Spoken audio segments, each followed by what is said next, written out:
Assalamu alaikum warahmatullahi ta'ala wabarakatuh. Takulandilani pano pa alislamu dina afifa walfadhila haizonse mumakhala ndine imeuja imwe ndimakupatsirani nkhani zosiyanasiyana, nkhani za aneneri, nkhani za masahaba ndi nkhani za Islamu zosiyanasiyana. Lero lino mukhala ndine imwe ndikupatsireni nkhani ya Sayyida Aisha radhiyallahu ta'ala anha. Akuti Sayyida Aisha adabadwira mzinda uja wolemekezeka wa Makkah Mukarrama. Iye adabadwira banja lodziwika bwino, banja lodziwika ndi Islamu komanso imani, banja la Sayyidina Abu Bakr Siddiq radhiyallahu ta'ala anhu. Bwezi lenileni mtumiki yemwe amakhala ndi mtumiki nthawi zonse, amene anali mmodzi mwa anthu oyambirira kulowa Islamu. Akuti mayi yake Sayyida Aisha adali Ummur Ruman, mkazi wolungama komanso omuopa Allah subhanahu wa ta'ala. Choncho Sayyida Aisha anakulira nyumba yodzaza ndi chikhulupiriro cha Islamu. Abalanga kondwa Allah subhanahu wa ta'ala, ndithu inna Allaha yakhtaru man yasha, kunena kuti ndithu Allah amasankha munthu amene wamfuna. Ndithu Allah adasankha Sayyida Aisha radhiyallahu ta'ala anha kukhala bwezi la mtumiki Muhammadin sallallahu alaihi wasallama. Akuti mutsiku lina mtumiki Muhammadin sallallahu alaihi wasallama atakumana ndi Aisha, adamuuza Sayyida Aisha kunena kuti urituki fil manami marratain, kunena kuti ndakuona kumaloto kwanga maulendo okwana awiri. Ichitu chidali chizindikiro choti ukwati wa anthu awiri amenewa udali olembedwa ndi Allah subhanahu wa ta'ala. Ndithu Aisha adali mkazi odekha komanso wamphamvu, wanzeru komanso okhulupirika, yemwe ankakhala nthawi zonse kumbali ya mtumiki Muhammadin sallallahu alaihi wasallama, nthawi ya mavuto komanso nthawi ya mtendere. Abalanga kondwa Allah subhanahu wa ta'ala, Sayyida Aisha sadali mkazi wa mbayi, koma adali mphunzitsi wamkulu, alima wa umma uno wonse wa Islamu. Ndipo masahaba ambiri ankapita kwa Sayyida Aisha kukasakasaka maphunziro a Islamu, ndipo ena mwa iwo ankauzana kwa auzanzawo omwe akusakasaka maphunziro a Islamu, kunena kuti idhhabu ila ummina Aishata radhiyallahu ta'ala anha, kunena kuti pitani kwa mayi Aisha, chifukwa ankadziwa kuti kwa iye ndikomwe kudali mayankho achipembedzo cha Islamu.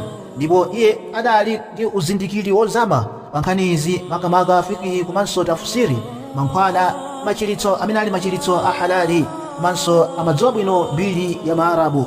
Ndipo adaphunzitsa kufalitsa Islamu kwa anthu ochuluka mazana.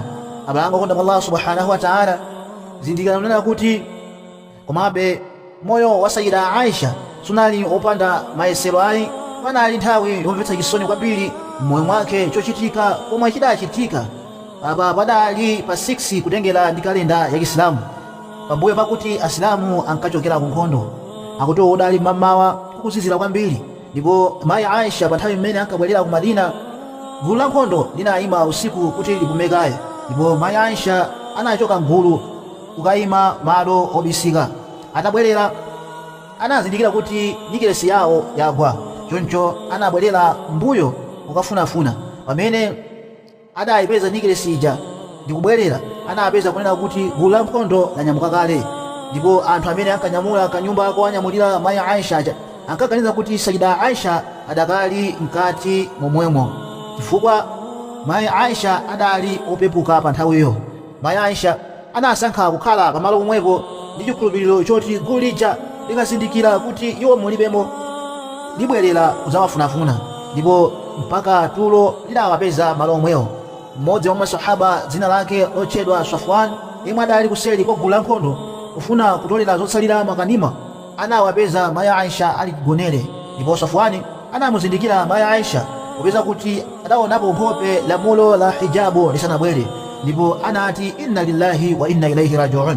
Safwan adagwaditsa ngamira yake, mayi Aisha anakwera, ndipo Safwani anaenda pansi kumatsogolera ngamira mpaka anakumanizana ndi gulu la nkhondo lija m'Madina.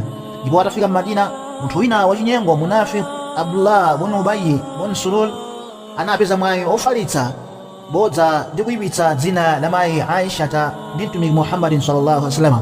Anayamba kufalitsa mphekesera zoti mayi Aisha ndi Safwani anachita zosakhala bwino, ndipo nkhani idafalikira kwambiri mu mzinda wa Madina. Ndipo ena wa Asilamu omwe adali ndi maganizo oyipa kale adayambanso kukhulupirira nkhani iyi. Ndipo pa nthawi mayi Aisha anadwala, ndipo sankadziwa nkhani yomwe ikuzungulira mu mzinda wa Madina. maana zindikira kuti mtumiki Muhammad sallallahu alaihi wasallam sakuwasonyeza chikondi china chilichonse monga mu masiku onse. Patapita mwezi mayi Aisha anamva nkhani kudzera kwa mayi Ummu Mistah, ndipo anadandaula kwambiri komanso kulira mosalekeza.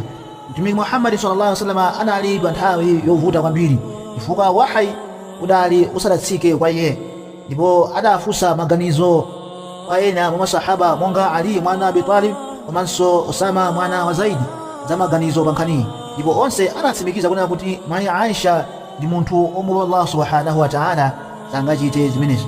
Kuti mu tsiku lina mtumiki Muhammad sallallahu alaihi wasallam anapita ku nyumba kwa Sayyidina Abu Bakari amene ali bambo wake Aisha, ukaona mayi Aisha.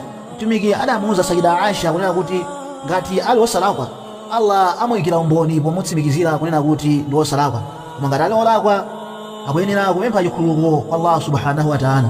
Ndipo mayi Aisha akulira anati sakufuna kunena zambiri koma kudalira Allah basi. Nthawi yomweyo wahyi inafika kwa mtumiki Muhammad sallallahu alaihi wasallam, ndipo Allah subhanahu wa ta'ala mawu wake akuyankhula kunena kuti innal ladhina ja'u bil ifki usbatun minkum, kunena kuti ndithu iwo omwe adadzetsa bodza la chipongwe lija ndi kagulu mwa inu nomwe, kutsimikizira kunena kuti Sayyida Aisha adali wosalakwa, ndipo mbono umenewo udzakhala ukuwerengedwa mpaka tsiku la kiyama. Onse omwe adafalitsa nkhani imene adzapatsidwa chilango maso pa Allah subhanahu wa ta'ala. Abalango konda Allah subhanahu wa ta'ala, kodi ndi maphunziro anji amene tikuwapeza mu nkhani imeneyi? Ndipo phunziro loyambirira tikuyenera kusamala ndi mphekesera, sitikuyenera kukhulupirira kapena kufalitsa nkhani imene tilibe nayo umboni ayi. Komanso phunziro lina lachiwiri tikuyenera kukhala woleza mtima. Ndithu mayi Aisha adali woleza mtima pa nthawi imene dzina lawo linkayipitsidwa. Chilungamo ndi cha Allah olo chitabisidwa motani. Allah sasiya anthu olungama kukhala ochitidwa chipongwe mpaka kalekale ayi. Iyi ndi modzi mwa nkhani zomwe zimasonyeza ulemu waukulu umene mayi Aisha ali nawo mu Islamu, ndipo Allah sasiya anthu olungama kukhala ochitidwa chipongwe mpaka kalekale ayi. Ndikafikapo ndimpempha Allah subhanahu wa ta'ala atipange ife kukhala opirira komanso oleza mtima komanso oyima pa chilungamo ngati mmene adayimira mayi Aisha radhiyallahu ta'ala anha. Wassalamu alaikum wa rahmatullahi ta'ala wa barakatuh.